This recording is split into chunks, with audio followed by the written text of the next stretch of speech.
Let's go. Let's go. Let's go. I'd like to thank everybody for taking the time out of their night and joining us. This is Real Bread Life. I am Jay Rome. Appreciate everybody tuning in, checking us out. So, real quick, you can catch us everywhere: Facebook, YouTube, which is where most of you might be watching right now. Instagram is Real Bread Life. The Facebook is RBL Winner and Real Bread Life. If you punch it up, it should come up. And the TikTok, it was Breadville. Now it's Real Bread League. TikTok is Real Bread League. We will be starting to post more videos on that page on the TikTok in the coming week and all this weekend and moving into next week. So with that being said, Brandon's supposed to be joining me. Give him a couple minutes. Got my guy Chris supposed to join me a little later on. So should be a good night. With that being said, there was a couple things I wanted to talk about. So it was what I had posted in the title for when I put the notice up for the live. It was quality, quantity, and freshness, right? So those three things are some of the metrics that are used to gauge how well your business is doing and some of the things that affect your business and how well it's doing and in different areas in different ways. What I find and what I found with talking to different people that deliver bread and in the business is gauged differently, measured differently, and valued in different ways. And I say that for this reason. Some guys think that the more bread you put out, the better business you're doing and the more money you're going to make.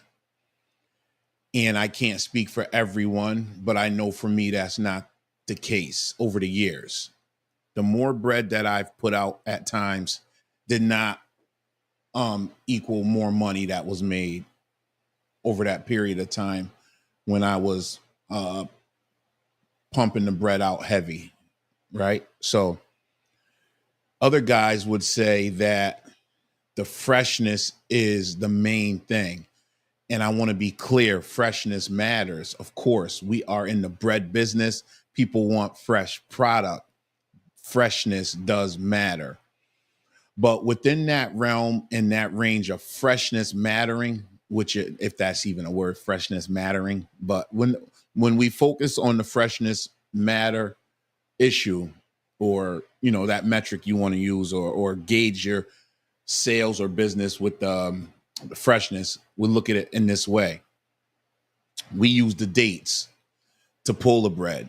People in the stores use the dates to gauge which bread they're going to buy, purchase, or take home with them. And I'll be honest with you, I've been in the stores a long time and I've watched lots of people buy bread. Some are extremely picky and some don't care at all. That's just the way it goes. So you're going to have a level, it's going to be all over the place. It's going to be a perfect imbalance of those that are looking for the freshest bread and those that just want some bread, right? With that being said, we, meaning me, I'll just say me, I stack my bread in my stores and in my businesses with that in my mindset, with that being my mindset, right? So I'm going to have the percentage of people that are strictly dates and there's special bread that they want. And I'm going to always remember the people that are just coming in to grab some bread. And a lot of times people would think that some of the people just coming in to grab some bread are going to be grabbing the cheaper bread, your store brands, your private labels, so to say, in your Walmarts or your Publix, your Stop and Shop, your Wegmans, your Costco, whatever. Every store has their own brand of bread. I don't care where you are, what state, what part of the country, every store has their own brand of bread, which would be the private label or the cheaper bread. What I found is even if people are getting the cheaper bread, they're checking the dates, right? Some are just checking the dates. That's just how it goes. So you want to pay attention to your freshness. But again, not everybody is. Not everybody is. So when we go back to the freshness, we want to look at getting that bread in and getting it on the shelf as soon as possible. So if you're coming in super heavy and you have 3 days of back stock, you don't have fresh bread. That's just how it goes. So what you want to find is that happy medium, that place in between where you have enough back stock, but not too much. Because what I found is some dudes and some women, I'm not going to just put it all on the guys, some delivery people or some vendors, I'll say, let me be technical, correct, and use the right verbiage. Some vendors are using their stores that allow them to have heavy backstock as their own personal depot. They're dropping off extra bread and leaving it for days. I've seen some stacks in stores that didn't move for 4 days or 5 days. And again, if that's how you run your business, that's on you. But I'm just explaining the freshness issue. That's not fresh bread, right? So if you're bringing in some back stock and it's there till the next day, or even if it's 2 days, but if on the next day you're putting some of it up, you're rotating and you're keeping your freshness fresh. And I know some of the breads that we deliver with the company we're partnered with, we have a 2.5 week cold on some of them. And some things I think may even have close to 3. But there are some that are only a week. There are some companies that have 4 days and some that only have 7 or say 8 days and some 6, whatever it may be. My point is you have to know your freshness levels as far as how long that bread's going to be able to stay on the shelf. So that's how that freshness works. Just my personal take on it. You can't go super heavy and have 3 or 4 days of back stock and you're not putting it up every day because you're just not rotating properly and you're not moving the bread through the stores at a rate that is going to guarantee you a nice freshness level, right? So that's what that is. And the quantity slides right into that same metric and slides into all that same area. If you're bringing it in heavy, that's too much quantity. The quality is what you want to have. Now, when we speak of the quality, we're talking about how your bags are tight. If your bags are loose, how you're putting it on the shelves. Is it raggedy on the shelf? Is it neat? And someone say, man, it doesn't matter how it looks. It just needs to be on the shelf. It absolutely matters how it looks. It absolutely matters how it looks. Now, after you leave is a different story. But for me, presentation from when we leave the store is a big deal. So I like to think that presentation matters and how you start and how you begin the day and what people see when they first walk in makes a difference. So that's what I mean when I say the quality. Okay, so you want to make sure that you have a quality product, you have enough product. And with the other thing is when we're talking about not having too much, you want to have too little. That happens a lot. That we have my man used to always tell me, if you're seeing a lot of wire, that's not good. So if you're able to see the bottom of the racks all the time, that's not good. Is it a good thing? Yes. Should it be like that every day? No. So that's where we're at with the quality, the quantity, and the freshness. And it's just something that I wanted to speak about as we move into this time of the year. And we focus more on the what we call the silent bread season. You know what I mean? Because it gets a little slower right now. And we've talked about it a couple other times with this time of the year.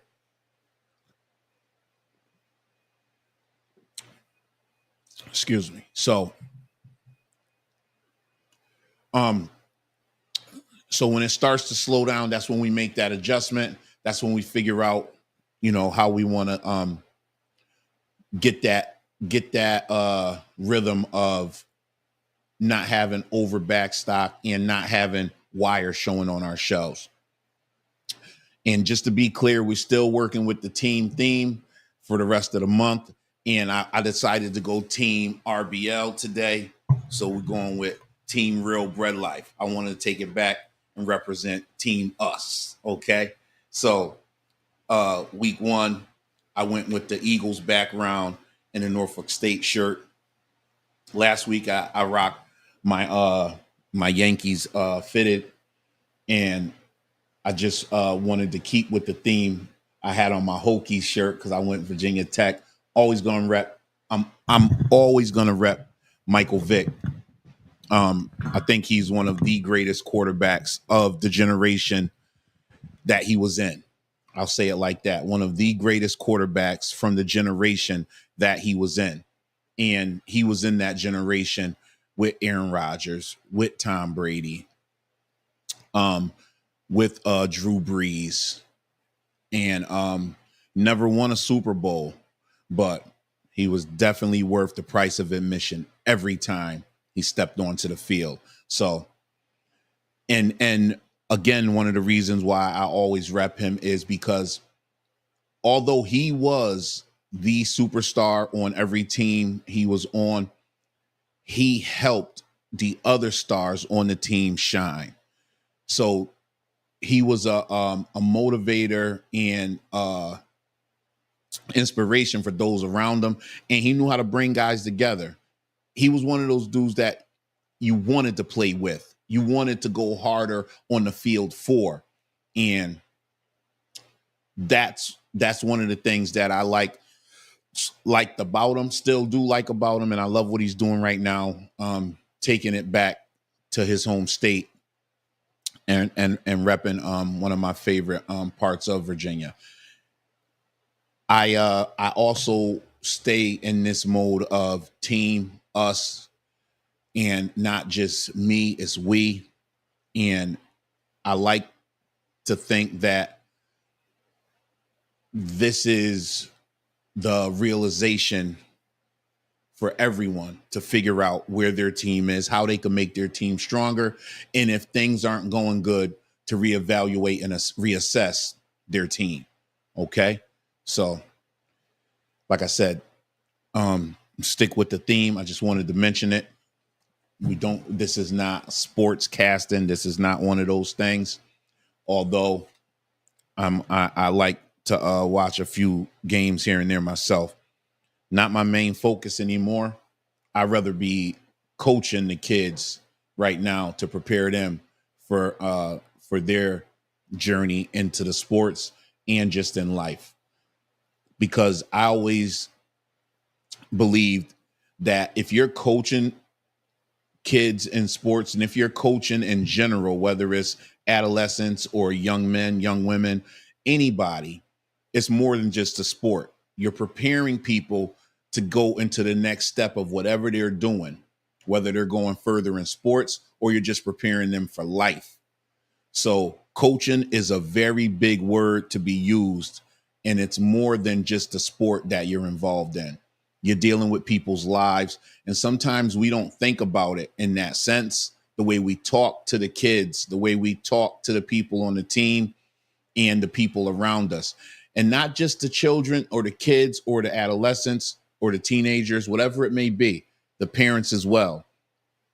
We have to figure out how to develop a healthy relationship with the parents. And sometimes that relationship has to be focused in a way or delivered in a way that's going to be the best for the child and for you as a team leader and the parents as well. Not ever telling anyone how to parent their kids, but for me, I'm going to tell them how I'm running my team. Thank you for letting your child be here with me and me to coach them and be a part of their life and their journey at this stage in their life. But this is how I run my team. This is how we run our team. And sometimes we don't have the courage to use that language, and it's only gonna affect in a negative way. Sometimes the best thing to say is it. Just say it. That's all it is, okay? And that's just my take on coaching. No matter how you're coaching, what way you're coaching, you have to say it.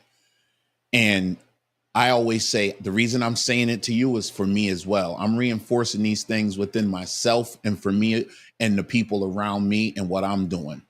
Whatever it is, it's real speech.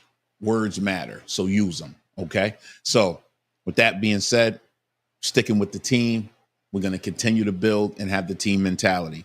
So I wanted to talk about one of the comments I got on one of the videos.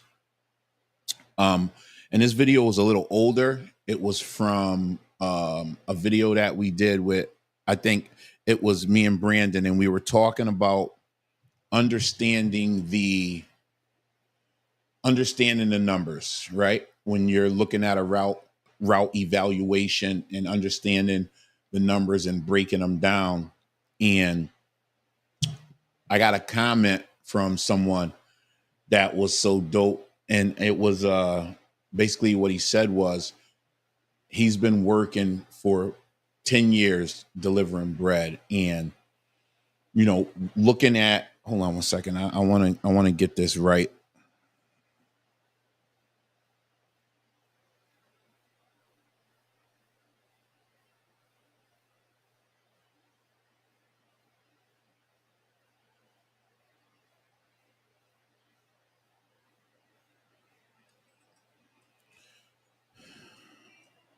So I just tell you just what he said. Thanks for the videos. Been watching and listening for a while. Been a bread man for 10 years. All right. Been seriously considering buying a route, going independent. He told me he can go on for hours about the struggles, and the list is longer than the morning pick sheet. Talked about there are many pros and cons, both the company and the independent. And he really wants the freedom of being his own boss. Been doing this for a long time, about a decade, and kind of tired of being forced to make decisions on the route that are not in his best interest. He's making these decisions, but it's not his business, right? And what he was asking is if we could do a video about the pros and cons of owning the business and working for the company. And there are so many. And I could probably, what I did was I put together about a little list, about five of them. And because he's considering moving from the West Coast, and wherever a route may take him, whatever he sees fit for him. And he's just looking, at different companies and at different routes. So let me see what I got over here.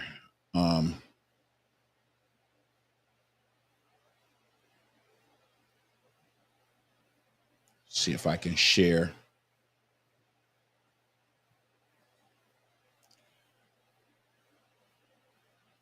We got here.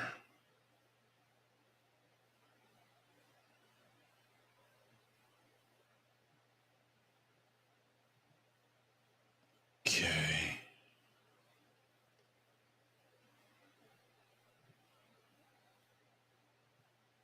So what I did was, and I know most people are probably watching on their phone. So this is going to be kind of small. I'm going to see if I can make it a little bigger. If I could, let me see if I could make it a little bigger. Yeah, I think that's going to be it right there. So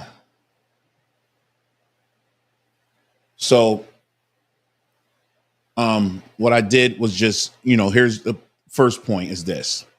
So got to break down the real numbers: initial route purchase costs, ongoing expenses, which truck payment, fuel, insurance, maintenance, realistic revenue expectations. Then you got to compare this to the current company salary benefits package. And hopefully this will help to understand a little bit about you would have to look at, your family situation, so That's just the first point. Okay. Let me get Brandon in here real quick. What's up, B? You can't turn your phone the other way? Make you a little bigger? Yeah, I can. Hold on. There you go. How's that? It's good. And I'll make us both bigger. How you today? Good. Sorry I'm late. All good. So what I was doing was I just gave some information about a viewer that commented on the video that you had did, which was actually the one where we were talking about the pros and cons of understanding the settlement, and the numbers. Yep. And he was saying how he's in the Midwest over in Washington State, and he's looking at routes, thinking about moving, and he just asked us if we could just talk a little bit about the pros and cons of the company versus the independent. And I have put together a couple of points, but I got you up here, so I'd rather just get your take on it, as far as route ownership versus the company. Just a couple of points, like what I said was the first one, which I pull up on the screen, was just, you got to go with truck expenses, the fuel, the maintenance, all the things. We just always like to talk about the basic starting up cost and what you're responsible for. Whereas when you work for the company, you don't have any of those things. Correct. So, that's what it was. Hold on a second. I just want to get Chris, what's going on? Thanks, my brother. Glad you checked in. Do-si do, I see you back again. It is Jug.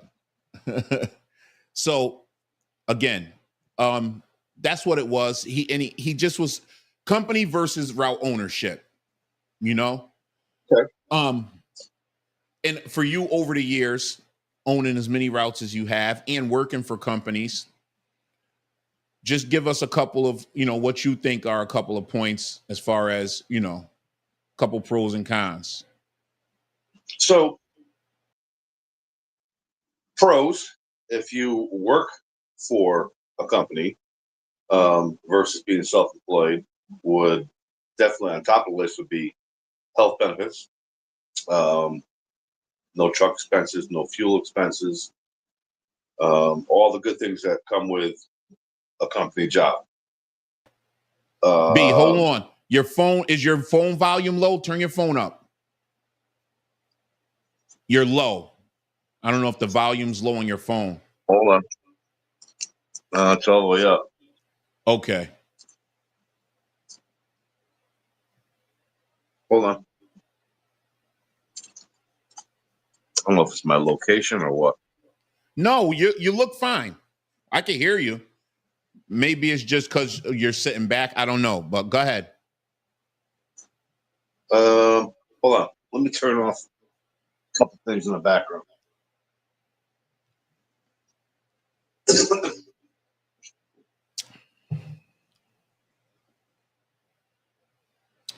Well, I'll bring him back in when he gets back. Give me 1 second. Let me go check over. What? All this time I wasn't on. So.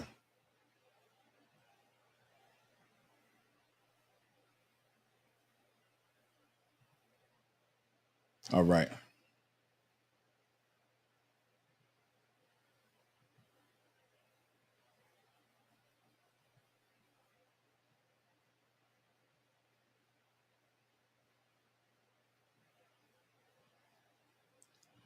Get back. All right. Good. How's that? A little better? No, you look fine. You look fine. It was just I thought you were a little low. The volume. Yeah, but it's now? Fine. It is what it is. It's not a problem. But go ahead. I'll let you get back to your pros and cons. Okay, so let's go with the pros. If you work for a company, the pros are all the good things that you don't get when you're self-employed. So pros would be health benefits, 401k, a couple weeks paid vacation, not a whole lot of vacation, but a couple weeks to start. There's to me, that's pretty much the list of the pros that work for the if you're working for the company. Health benefits would definitely be on top of the list for a lot of people. All right. So pros, if you're independent, would be one, you're self-employed, which I'm clearly in favor of because I've been doing it for so long. Cons would be you have to buy your truck. You have to support yourself with, as far as health benefits go.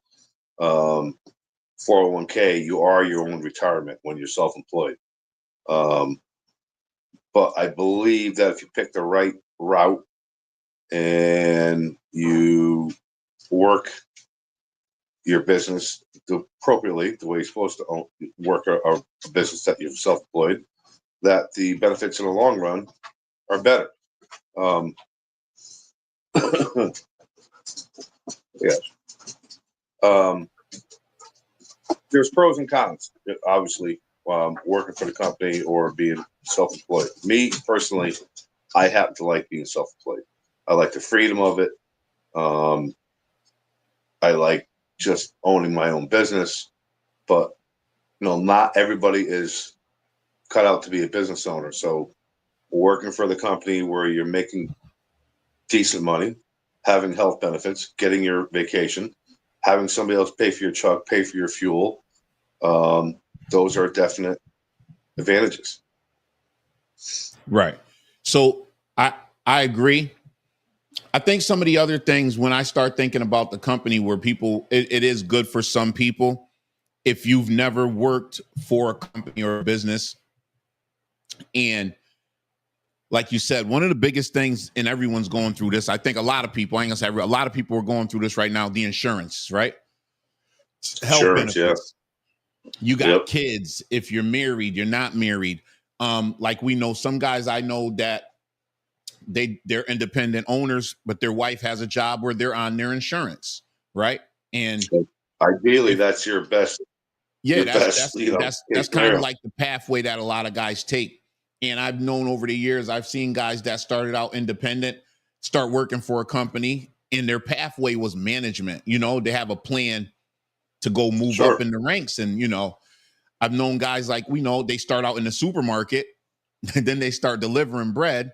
Now they're management in That's the right. bread business in the companies, and they start looking for pathways to advance, which is good. So you got to know what you want to do is what I'm saying.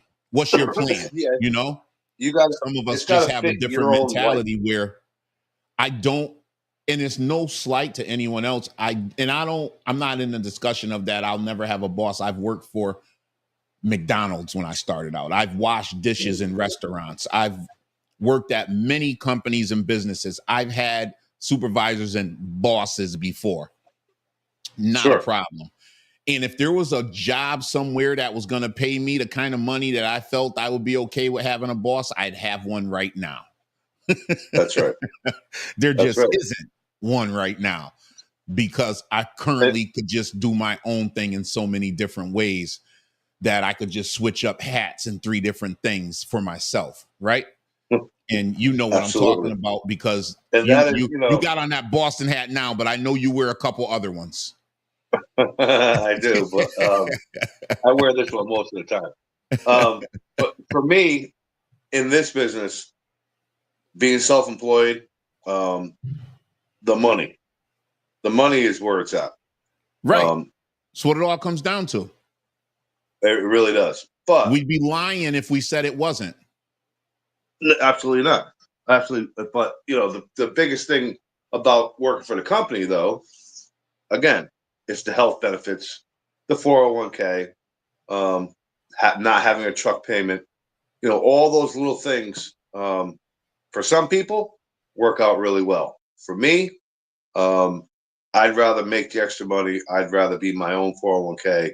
I'd rather have my own truck, have a little more say in my business and my day-to-day operations and whatnot.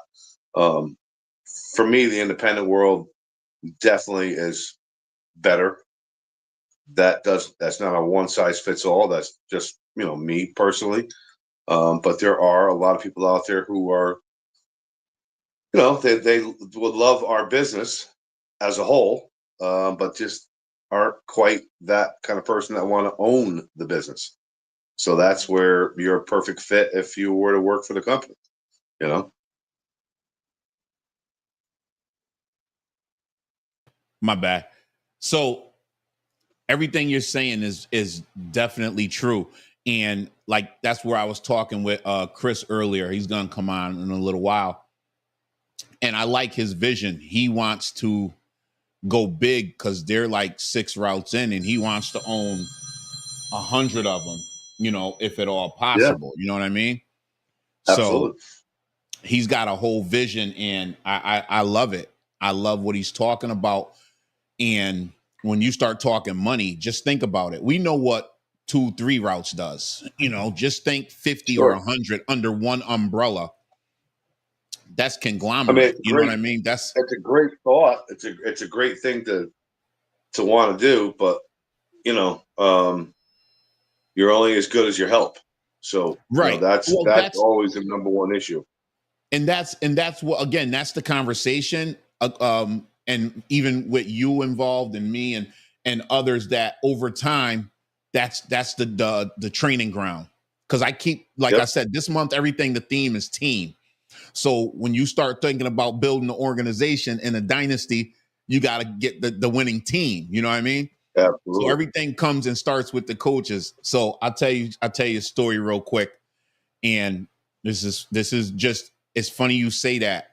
So when I was about 20 years ago, more than 20 years ago, I would say in the early 2000s, I was coaching the kids football, right? Pop Warner. And I didn't want to coach. This is when my oldest son was young, and I brought him to play football. I never got to play organized football, like with the pads and everything, because I just never did. My mother and father were working. It's not that they were just working, and I never made it there. I didn't play until high school. But my point is, I wanted to let my son play. Went down there, signed him up, got him going. All these guys saw me. They saw me hanging around, asked me if I would help. They baited me, got me in. So I started helping, and I started coaching the team. The only team I told them, because at the time I was a preschool teacher, I would only coach the youngest kids, 7, 8, 9 years old. And they were ecstatic. No one wanted the little kids. No one wanted the little kids. Oh yeah, you really? Yeah, you can have them. They were going bananas because I was going to coach them.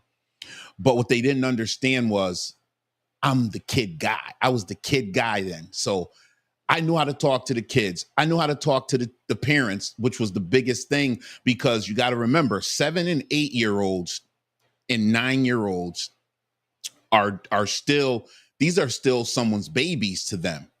And I come from working with 3, 4, and 5 year olds. So I understood that world, right?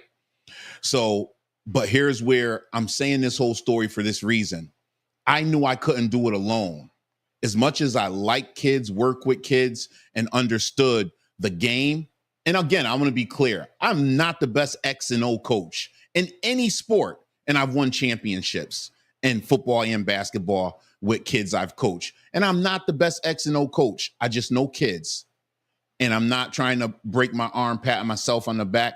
It's just what God did for me. And that's one of my things. So anyway, what I knew I had to do was find guys that were the X and O guys. I went and talked to the guy that was one of the best receivers, had the softest hands when I played high school football. I went and found the guy that was one of the best receivers, running backs, and defensive players that played against me when I was in high school. And then I had one of the parents that was a great athlete, wasn't even from the city, but he lived here and he was here now, and one of his kids was playing. So we assembled a team, and again, I was just the head coach. They did most of the heavy lifting. So that was my team. That's how that went. My point with all of this is I put the team together, and I saw in them what I needed, just like someone else sees in me what I need or they need, and they could use me on the team. What I see in you, B, is you're part of the team. You know what I mean? I always You're say only as that. good as whoever you're surrounded with. You know what I I mean? always say that you're only as good as the people around you. That's right. Right. And 100%. you weren't Yeah, on with me 100%. last week or 2 weeks ago, and I was trying to get the point across to people that your wife, your girlfriend, if you're a woman, your boyfriend, your husband, your nephew, your niece, whoever's helping you out there on the route and building with you, that's your team. You know what I mean? Sure. So it's important to have those type of people around you. And my point with the story was with the kids and how I was coaching and the people that helped me out. Those kids that I coach, we went undefeated. We were every city we went to, Bristol, Meriden, New Britain, which was, it was a time New Britain, nobody wanted to play him in Pop Warner. And we were undefeated. That was the whole story, basically. Yeah. And that was for 2 years. So now these kids that were 7, 8, 9, when they went to the next level, they couldn't wait to get my kids. Right. They couldn't wait to get my kids. And fast forward a couple years later, those kids went to Florida to play for the championship. You know what I mean? They went to Florida to play for the championship. And that's dope. The dudes, I know the guys that coached them at that stage, but what I do know is what we did to get them ready for the next level. That's right. And also some of them went on to college, to the military, and D1 I'm talking. This is real success for those kids. I feel good to have a hand in that. And I say all that to say I know what's possible if we work as a team. And that's just the story I have for that. So, and I know you coach as well. So, you know what I mean? This is why it's so good that I like to work with you the way we do, because we have the same mentality in a lot of things. And I've been like you, I've been blessed with the people that I surround myself with. I only coach basketball, but and again, like you, had championship years, had years that weren't so good, but you're only as good as your assistant coach. The head coach, it's a great title, but you still need the right guys behind you that believe in your program, that will support your program, that will do what you want to do.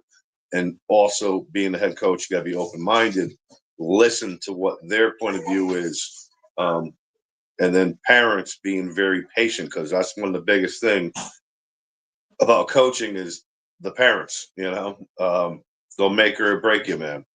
But kind of using those analogies with owning a business, it's the same way when you own your business. You're as good as your employees. You're as good as you can be as far as your management team and your stores. They'll make or break you. So your way of going about running your business as a self-employed person, you don't treat this as a job. You treat it as what it is, which is a career. And you do everything in the proper X, Y, and Z. Your relationships start at the back door with the receiver, and it goes all the way up to a store manager. And if you surround yourself with the right people and you present yourself in a certain manner, not once in a while, every day, all day, you'll be very, very successful, whether you're coaching, if we're going to use that analogy, or if you're in the bread business or the vending business as a whole. That's just my opinion. I love how you put the sports into it, because if you can coach sports and be successful at it, I believe you can pretty much tolerate or do anything in life, because it's not easy. It takes sacrifice. All the same things that it takes to own a business, the same thing as it takes to be a good, successful coach, right? Sacrificing your time, putting in your extra time, putting in more, expecting very little and hoping for the most. You know what I mean? Those are all things that are key to coaching or owning a business. Keys to life, period, in my opinion. Yeah. So I said this before, and I'm going to say it again, and then we'll go to the next thing. What I was told, and I'll never forget it, once you get the formula and you understand it, you can apply it to anything. Once you get the formula and you understand it, you can apply it to anything. Now, I'm not going to say what the formula is. It's up to you to figure that out. Once you get Exactly the right. formula and understand it, you can apply it to anything. And that's where you see successful people and people making moves. I'm not even going to say successful. If people are doing things and you're looking at them and saying, why not me? How come they got the formula and they've That's right. applied it in some area in their life to help them. That's So right. what happens And with a lot of us anybody is can we figure get it out. distracted. We get sometimes the formula is given to us from some people, or the formula might Sure. be around you or with you, with the people you're around. But you know what? The distractions are too. So if you Sure. fall more into the distraction, into deciphering or breaking down the formula or ingesting it so that you can regurgitate it and make it work for you, then I'm sorry, I can't, or we can't, or no one can help you. Once you figure out the formula, you can apply it to anything or whatever you're doing in your life. Now, what happens is sometimes you have to ask, hey, I don't understand. Can you? Hey, I'll notice. Can you? And that's what I'm here for. That's what you're here for. That's what Chris that's going to come on is here for. You know, Everybody needs this help is at what one it point in is. time or another. Earlier before you came on, I was talking and I said, words matter. The problem is sometimes we don't use them.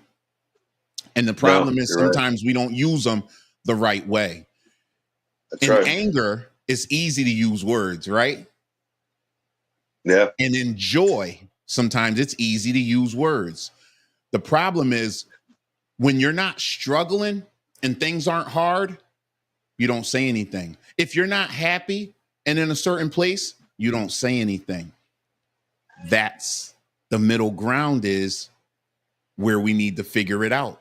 The formula is in the middle. It's what you make of it.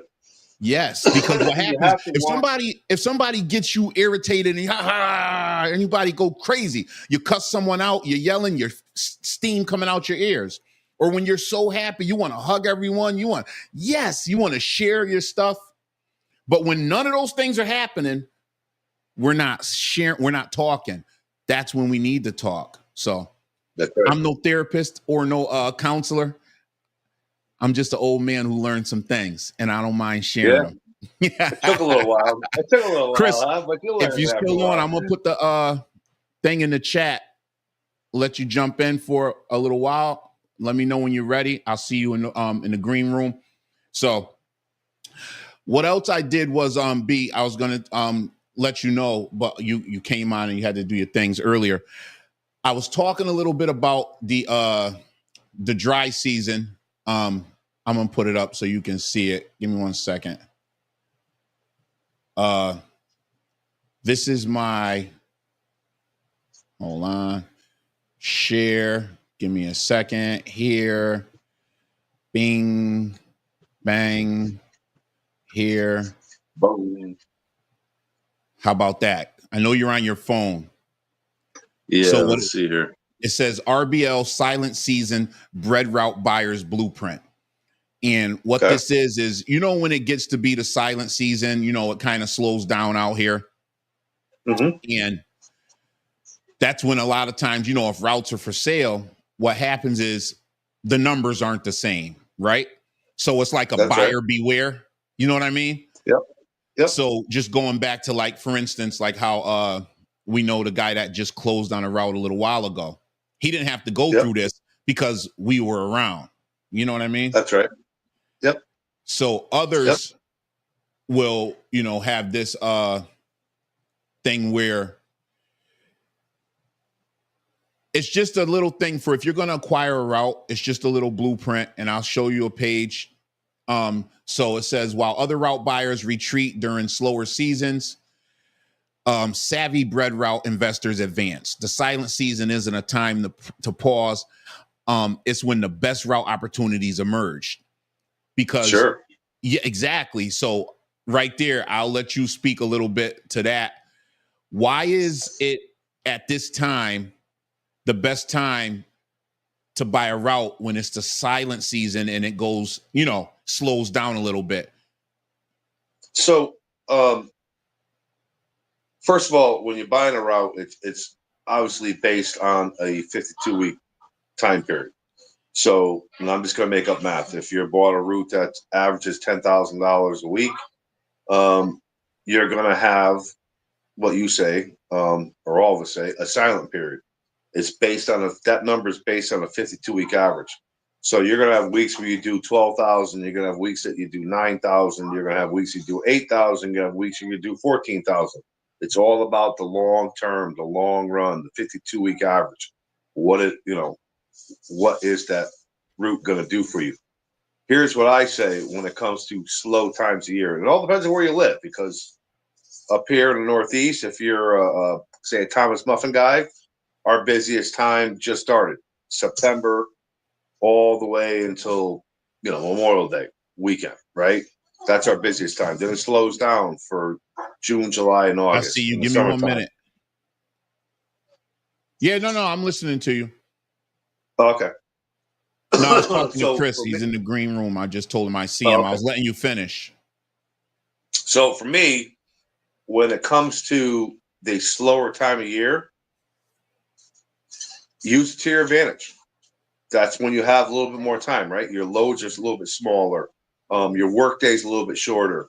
So now is your time to get out there, talk to the managers, get them to know you if they don't already know you.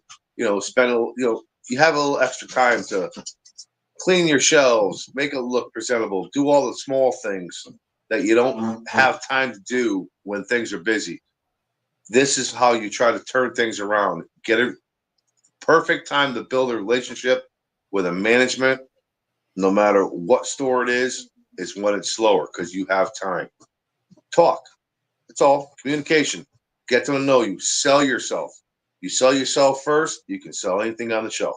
I always say that, man. Always sell yourself first. All right. Thanks. Let him get in real quick. I want to ask him a question. Chris, what's going on, good brother? What's going on, my favorite bread guys in the building? What's going on, B? What up, man? Thanks. So, real quick, so we were just talking about the season, when it gets silent right now, and about buying, and when the numbers are down. And I was going to ask you guys having so many routes, were they at a high point? Were they low? Like, give me a couple examples of like the differences. Like, were any of them struggling? Because I know you probably had to build them up, or were some of them those tough routes? Like, damn, this guy wants so much, but it's a good route. We want it. You know what I mean? So Yep, go ahead. great I'll let you question. go. I'm gonna jump So, me and Brandon out real quick so you could talk.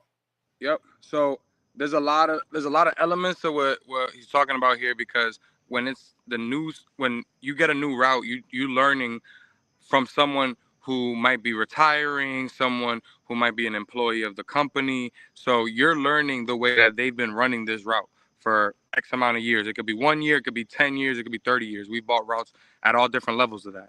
And based on how they're running that route is going to determine how much money that route is making. And then you as the owner and your experience of, if you have experience in logistics and all that type of stuff, you can then be able to adjust and say, okay, I can probably do it in this order versus this other order, the way they're doing it right now. So the first things I look at, my dad looks at, is, are they even doing it in the most efficient and effective routes? Literally, the logistical map. Are they making it make sense from where they're starting from the depot, where they're parking the truck at the end of the day, where the driver, lives and sleeps, and all of those things we take into account, because we're going to get a parking lot closer to the driver that's picking up the truck, so it's more convenient. We're going to make sure that we can go to the depot and get to the first store, and we do the most efficient and cheapest route for gas, right? So all of these things come directly into the bottom line. So that's the first thing, is looking at the logistics of it. Then the second thing we look at is, what is the opportunity for growth inside of the stores? So I'm looking at, do they have, as like what B was just talking about, are you actually selling the product, or are you just delivering the bread? Because if you just delivering bread, you could go work for FedEx, you could go work for UPS. But if you selling the bread and you talking to the managers, you talking to the receivers, now you have opportunity for growth. And that's one of the main things I look at, because I'm a marketer and I do sales and marketing all the time. So I'm looking for the opportunity of, are these people not communicating with the managers as effectively as they should be? Are they not getting the hutches, the displays, the end caps, the opportunities to get more sales as they should be? And then that's the second opportunity I capitalize on. And then the third opportunity I capitalize on is, how are they ordering?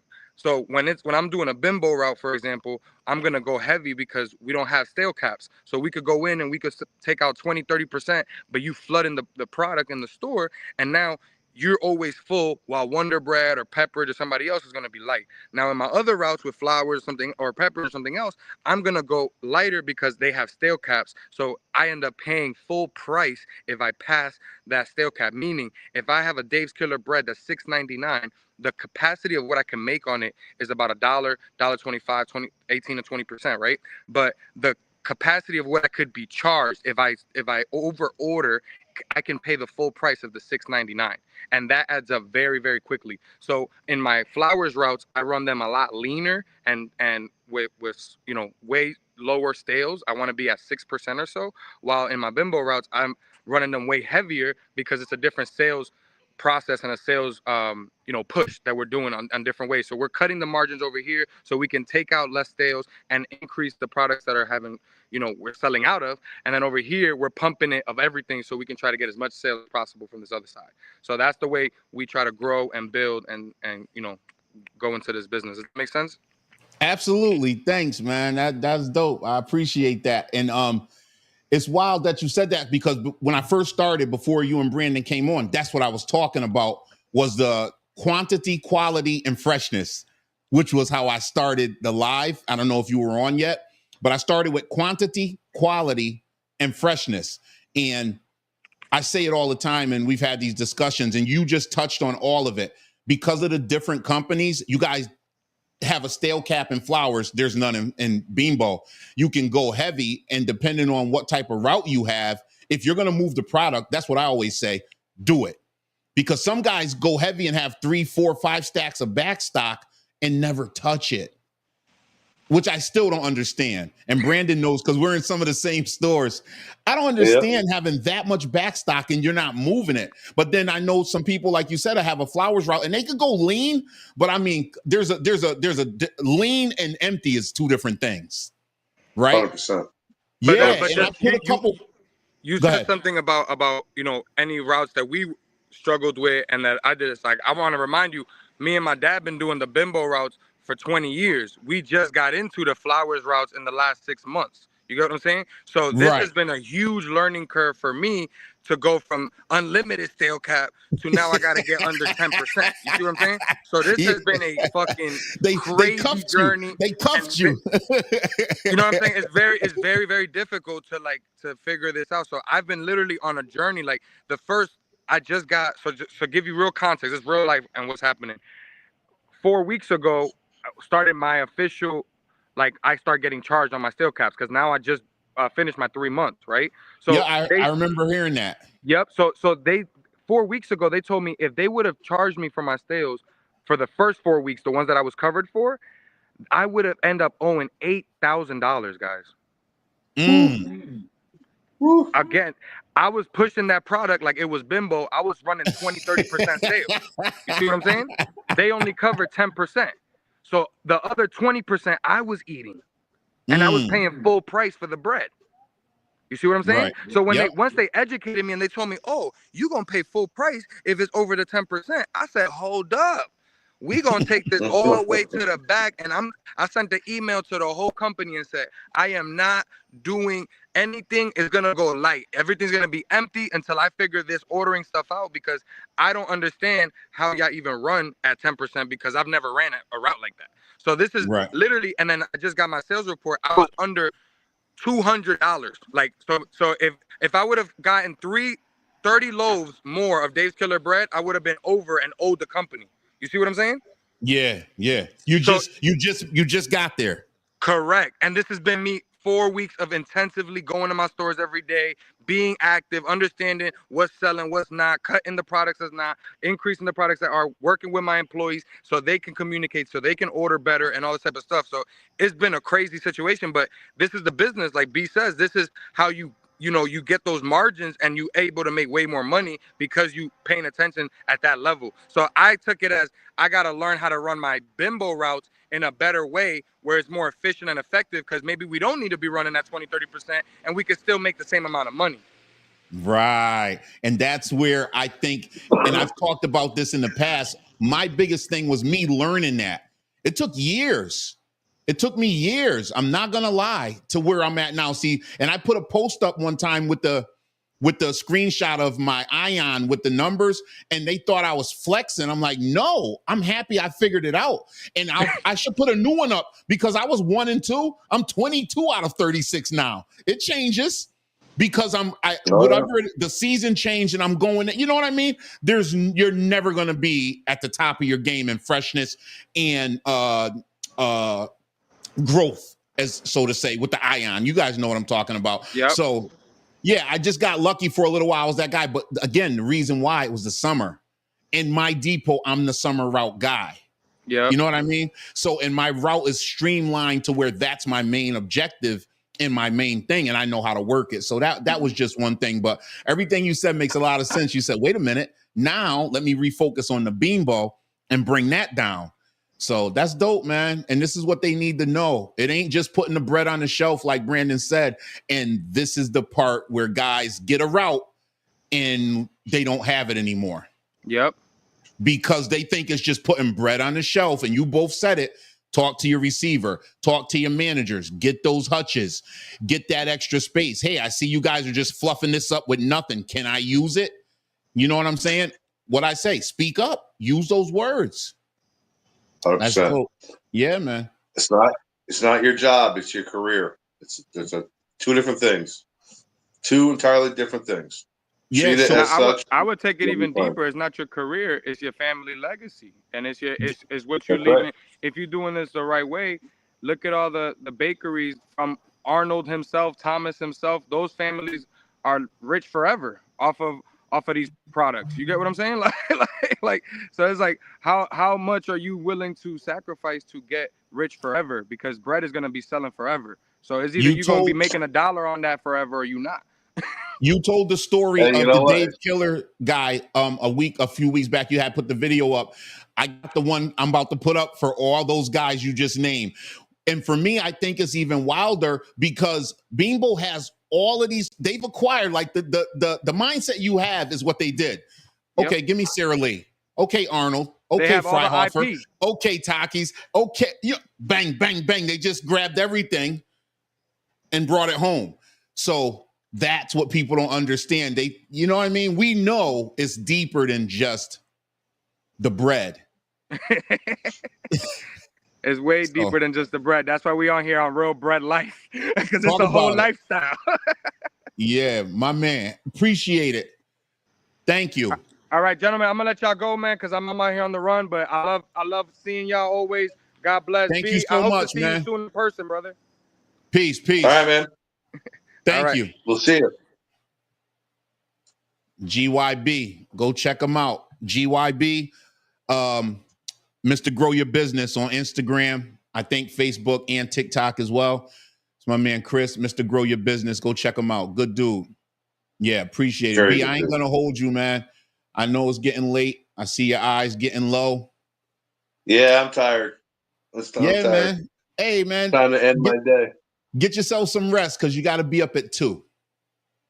Yes, sir. Every day. I appreciate it. By noon. All right, man. I'll talk to you. Yeah. What's better than that? Listen. Nothing. You know what? And I said earlier it was low. I had the volume down on the computer. You were fine. You and Chris, because he was the same way. So then I had to think what's going on, and I had the volume down. But you guys are perfect on the playback. This is going to sound just fine. Thank you so much. Taking the time out your night. This is Real Bread Life again. Thank you to Brandon. Thank you to Chris. Thank you to Carolina for checking in. Do. Appreciate you. And hold on one second with somebody else. Okay. And everybody that was on Instagram, I saw you over there. Son, Nisi. So we're on Facebook, Instagram. TikTok is Real Bread League. You're watching on YouTube. You're probably watching on Facebook. You'll watch the playback. That's all we got for now. Stay blessed. Keep stacking. Peace. Peace.